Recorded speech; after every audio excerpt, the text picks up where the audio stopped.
Aloha and shalom, everybody. We're here for the full moon activation. So we're here to receive the message of the week together as one collective unit. As usual, I'm tuning in from the lovely Sedona, Arizona. And let me know in the comments where you're tuning in from.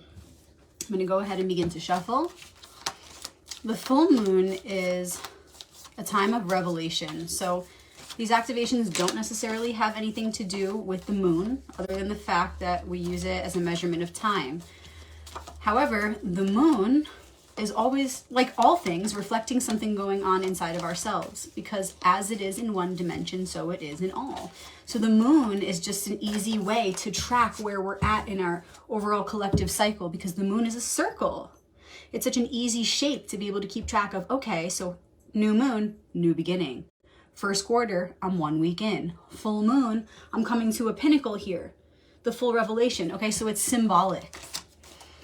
Let me know in the comments where you're tuning in from. So the time of the full moon is really just reflecting back to us that we're experiencing that part of the cycle where things should be getting clearer. The message of the month, the message of this past lunar cycle should be clear, in our faces, fully illuminated. Awesome. So good to see you guys all tuning in.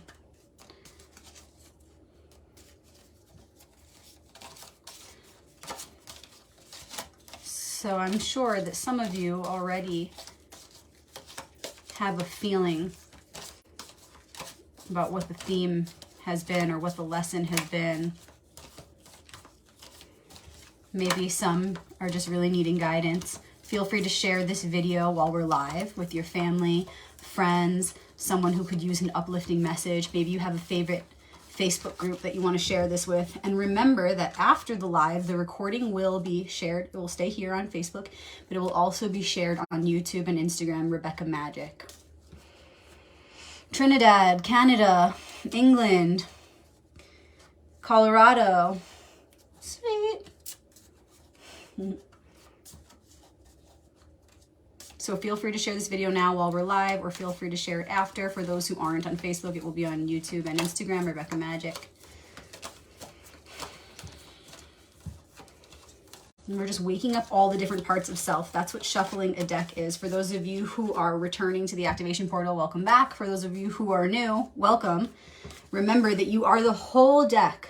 And each card represents a different facet of self. So when we shuffle, we're really just waking up all those different parts. We're saying hello to all of them. And so really there's no rule as to how to do it. You just want to make sure it feels right to you. You want to feel like you're coming fully present through the practice of shuffling your deck for as long as you need to, in whatever way you'd like to. Virginia, Manchester, UK, Kentucky.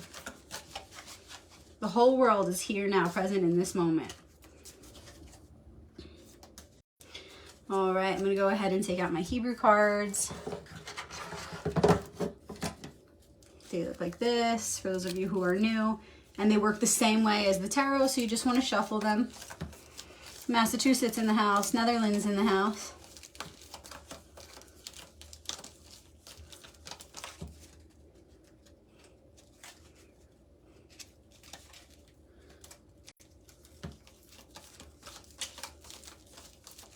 Okay.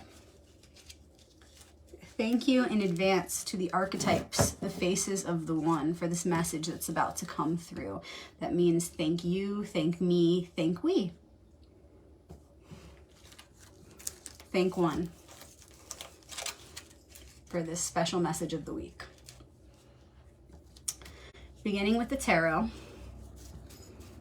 let's ask for that question we always ask. What is the focus? What is the challenge and gift? So what we're really asking in particular, because it's the full moon, we're asking, what is the challenge as we are seeing the fullness of the picture? What is the challenge as we perhaps struggle, some of us, to really see all the details of the picture? Which card is going to help us focus our energies mentally, emotionally, spiritually, physically, which card is going to help us focus those energies into the proper channels to best receive, to most fully receive the picture we're being shown right now.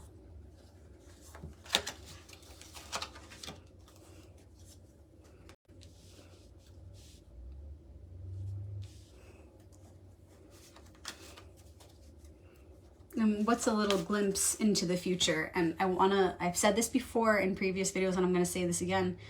Tarot doesn't predict the future because nothing can predict the future, because the future isn't written.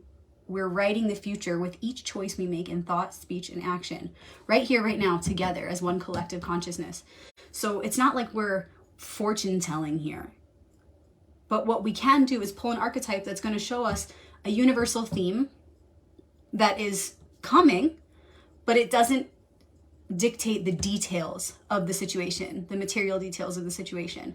Okay, so the card pulled is going to reflect a natural part of the cycle and seasons of our lives, of nature, of the cosmos. And it's going to be a force of operation that we can either work with or resist, and it will determine how our future unfolds. Okay, so it's simply giving us a hint as to what cycle is inevitably coming so that we can prepare and best align with that. But again, the details are not written. We're writing them right now. So a glimpse into the future. And then with the Hebrew cards, as usual, we'll pull an ally of the week.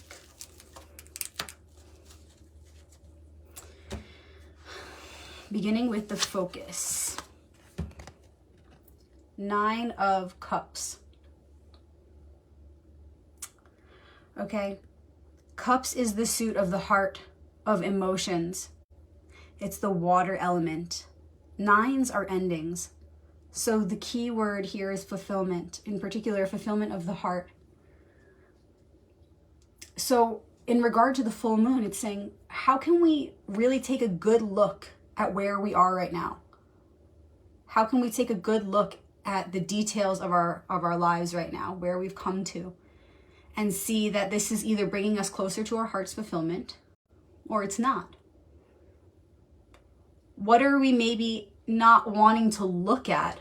What are we maybe in denial of because we're so focused on getting this thing that we thought we wanted that we're unwilling to look at what might be in the way? Because what happens when we do that is we're not facing the truth. We're not facing the truth of our reality. We're not facing the truth of all that we are. So if we have to be in denial of any part of self, and all things are a part of the one self. So if we have to be in denial of any part of our lives, if we think we have to be in denial of any part of our lives to get something that we want, it's time to really examine what that thing is that we want. Because you cannot continue to deny any part of self. It will only cause destruction. It will only cause limitation, and you'll never get what you want. It will never be sustainable. So first of all, it's looking at what are those things we're in denial of, because whatever we're in denial of, that's exactly where the work begins. That's exactly where we need to start. That's exactly where we need to focus our energy. But also it's about asking, what is it that I've been so hyper-focused on? What is it that I've been desiring? Is this thing really going to bring me fulfillment, bring fulfillment to my heart? Because if I'm unable to get that thing without denying a part of myself, it doesn't make sense.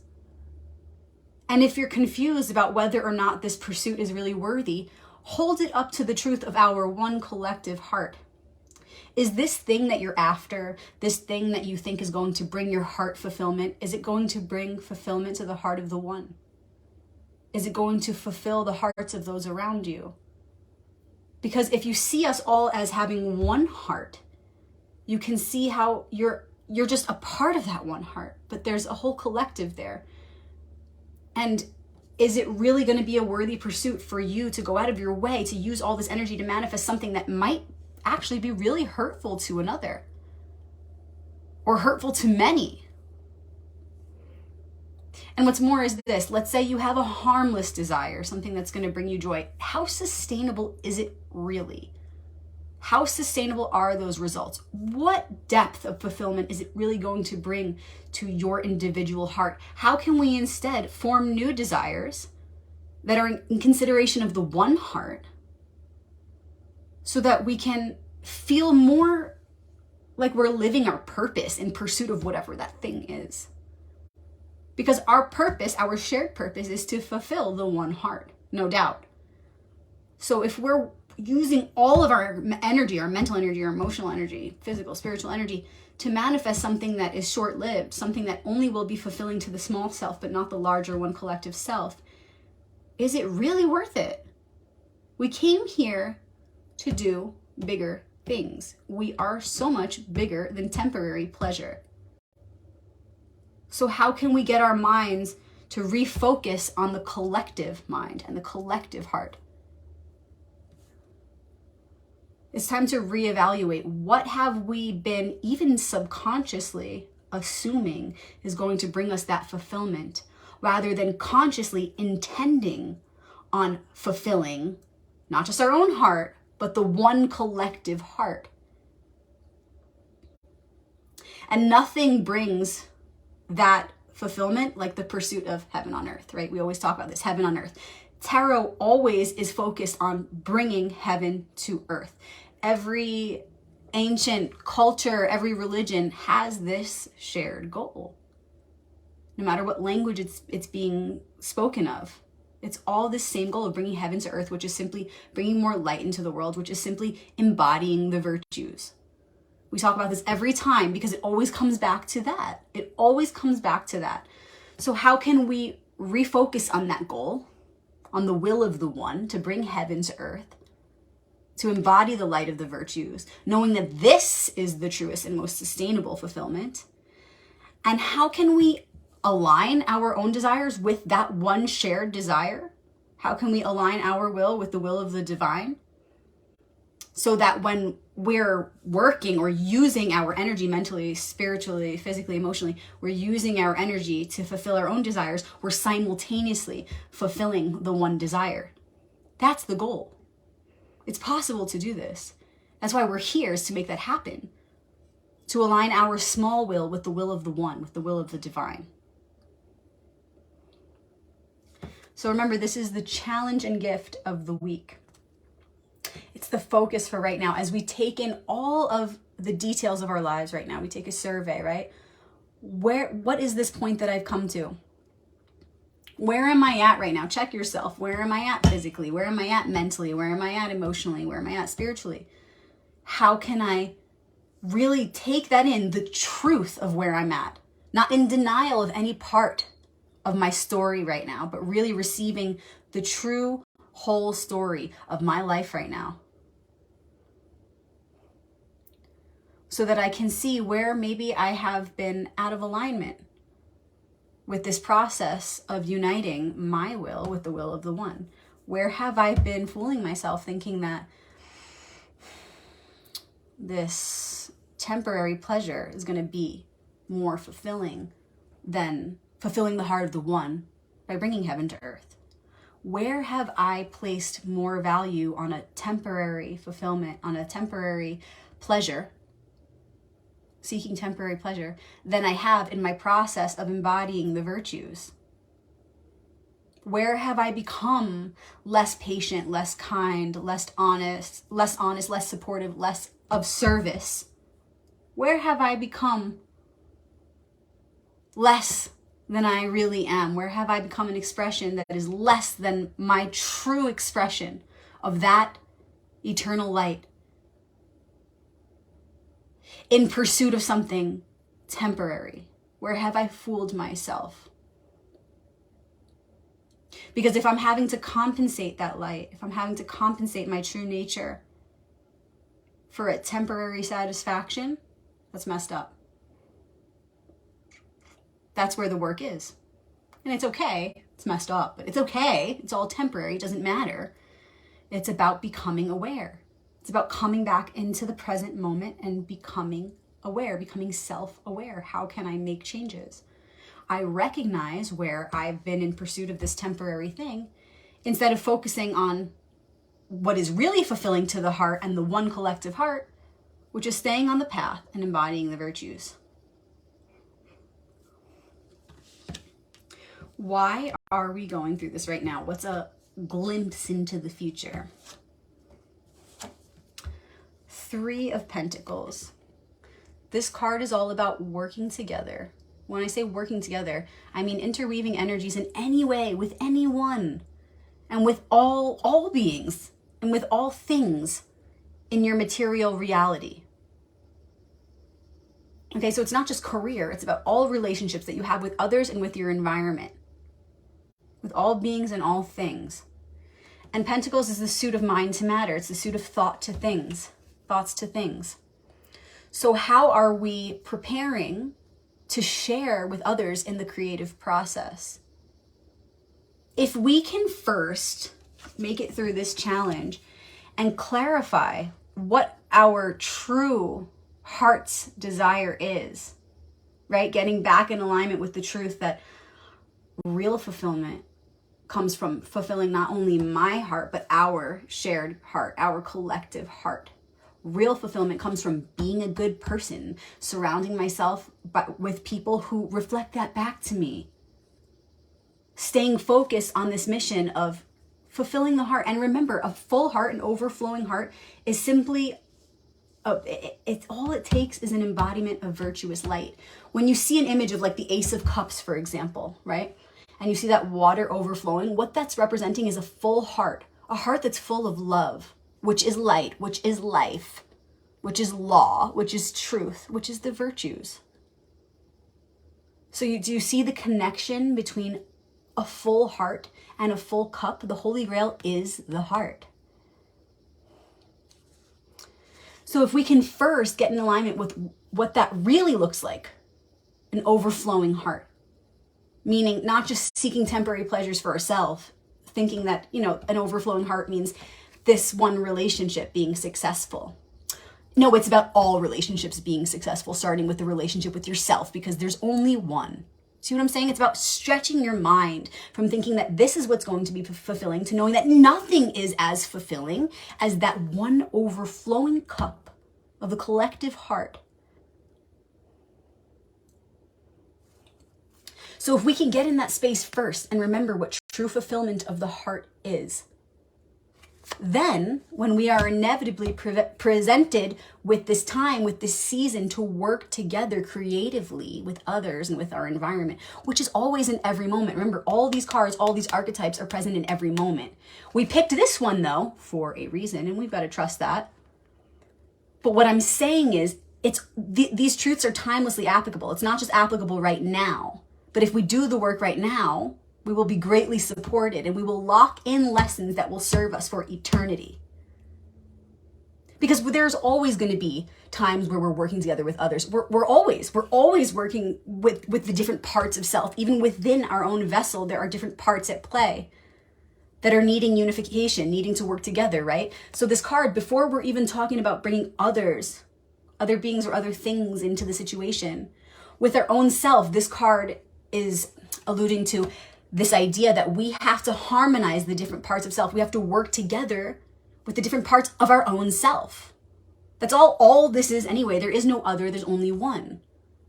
So this card, first and foremost, when you reflect on its meaning, within the individual, it's saying, how are your parts in harmony? How are they working together? How are your inner contracts aligned, either aligned or contradictory? You have to be wholly united within yourself. Then when you can do that, that can be reflected in your outer world, and you can have positive relationships with everyone around you and with your environment, because you have that within yourself. Okay, so it's saying inevitably we're going to be working with others, even with the different parts of ourselves. There's always an opportunity to further harmonize, to unite. So right now, if we can first do this work, this powerful work of remembering what the true heart's fulfillment is, then we can step out into the world and in all of our relations and in all of our endeavors, We can have that proper foundation. We can have that goal of, I'm here to work together with others for the one heart's fulfillment, for our heart's fulfillment. Okay, so what happens is you end up being less selfish in your relationships. You end up recognizing when others are being selfish in the relationship. You end up being able to respond better to those kinds of situations, meaning your own selfishness or the selfishness of others. You end up being able to respond with greater compassion and understanding. You end up, instead of responding, instead of being upset that someone is incapable of being selfless, you end up just being able to respond with kindness and understanding. Still being able to give kindness, but also being able to act with prudence and discretion. So instead of walking with anger, you walk with prudence. As one example. Okay, so reconnecting with this idea of the overflowing cup and the heart's fulfillment, right? Because it's not just about the 9 of Cups. When you pull a card, it's just the access point. You want to remember the rest of the suit. Because the Suit of Cups is alluding to a challenge within the heart, within the emotions, within the feelings. So when you're going through a challenge with the Suit of Cups or with the water element, you always want to keep that ace in mind. That ace is always the goal. And the Ace of Cups is an overflowing cup. It's an overflowing heart, like I said. So when you keep your eye on that prize, it makes relating to others, uniting with others, working together with others a whole lot easier. I mean, do I really need to explain that in any more words? It's very clear. When you keep your eye on the prize, which is the one collective heart overflowing, which also represents ultimate compassion, love, light. When you keep your eye on that prize, of course, it's going to make all of your endeavors, all of your relationships flow more harmoniously, even if it means walking away from one. Maybe it means going deeper with one where before you couldn't because you didn't have the compassion or the understanding that was necessary to go deeper with those relationships or to go deeper with those projects or those manifestations. Okay, so also 3 of Pentacles is very much this Brotherhood of Man, Aquarian archetype. We need to work together, especially in this time where there is so much crazy stuff happening all over the world. This week alone, the news headlines, crazy. And I know a lot of us don't really follow the news in a traditional way. Maybe we have alternative resources.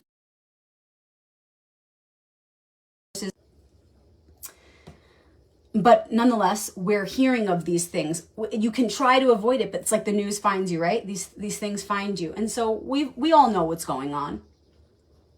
We all know what's going on out in the world, here in our own countries.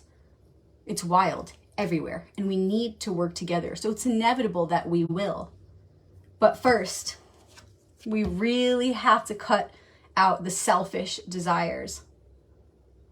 We really have to remember the collective goal, which is fulfilling the collective one heart, so that we can work together with greater proficiency.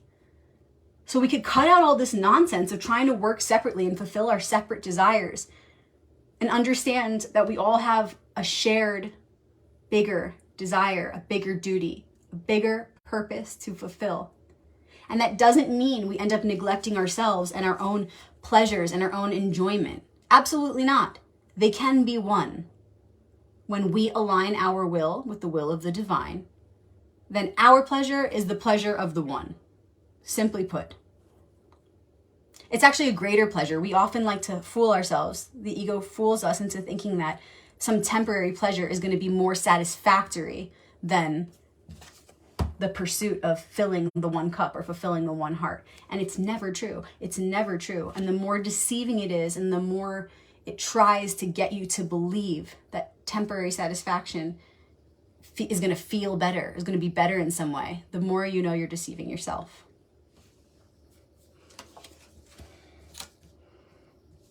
And the ally of the week. And remember, it's going to be flipped because it's on a camera, so you might want to Google the letter. It's the letter Nun, N-U-N. So you can just Google Hebrew letter Nun. And this is connected to Arcanum 14 in the tarot, which is Temperance, also known as the Alchemist. Again, it's number 14 in the alphabet. And the hieroglyphic symbol associated with this Hebrew letter is a seed. It's a seed. Okay, so it's saying, what seed are we planting right now? I'm looking at all these cards together. This being the ally. How can we rewrite the script? How can we plant a seed right now so that as we move forward from this point, we can be sure that we're not acting selfishly, that we're acting selflessly, that we're acting for the collective and not just the small self alone. Right? The nun tells us it's a fresh start. You have a chance for a fresh start. And again, the nun is connected to the angel of temperance, aka the alchemist, which comes right before the devil. What those two cards represent in the sequence is the part of the story where we write the script and then experience inevitable lessons. But how can we do our best right now with all the information we've got to write a script, knowing that there are going to be lessons, of course, but eliminating mistakes that we can be able to eliminate with this foresight, with this information we're now being given? How can we ensure that we don't have to go through another lesson about, let's say, for example, drugs or alcohol? Super simple example, drugs or alcohol. Let's say you thought that was your fulfillment, right? But how can you rewrite the script right now, remembering what true fulfillment is, so that when you come to that inevitable point of having to learn a lesson, it's not going to be the same old one. It's time for new lessons. It's time to learn new things. It's time to grow. You see, so what the nun tells us is if we have a fresh start and we can eliminate those selfish desires right now and remember what brings true fulfillment, which is being an embodiment of the virtuous light, being an embodiment of the virtues, then whatever lessons will come will no doubt take us to the next level of who we're meant to be. It won't just be the same old lessons because we'll be doing our absolute best. And when you do your best, that's how you really grow. When you do your best, the mistakes are inevitable. They're going to come, but you will grow from them. And it won't be the same old ones. And you won't feel like you're digging yourself into a bottomless pit. I also want to point out that this is very much in alignment with the high holiday tonight called Sukkot. And you have all week to jump into the energy of Sukkot. If you guys want to know more about the Kabbalistic codes and keys of this high holiday, check out our private group on Facebook called Shabbat Crew. I've been posting a lot today about Sukkot. It's the third of 4 holidays that are all basically one after the next. It's a sequence. And Sukkot, just to put it short for you guys, it's a time of coming together. We had 2 holidays back to back right before Sukkot that was all about cleansing the self, purifying the self, getting in alignment with who we really are in the highest light. And Sukkot is then when we come together, we bring it together. We unite in that space. And I just want to say that these cards so fully reflect that. Like, what a Kabbalistic reflection. What a Kabbalistic reflection of the time that we're in, Sukkot. Because really, that's what this message is all about. It's about working together, coming together, but really first aligning with what the true heart's fulfillment looks like. Purifying and then coming together in that unified goal. Altruism. Community, brotherhood of man, and woman. Human. So, like I said, if you guys want to know more about these high holidays and the codes, please, they're for anybody. It's for anybody who's interested. So go ahead and join our private group, Shabbat Crew. There's lots of resources in there. Okay, so it's time to rewrite the script. Plant a new seed. How can you make your desires less selfish, more selfless? How can you begin to work for the fulfillment of the one heart and not just your own temporary satisfaction? That's the challenge of the week.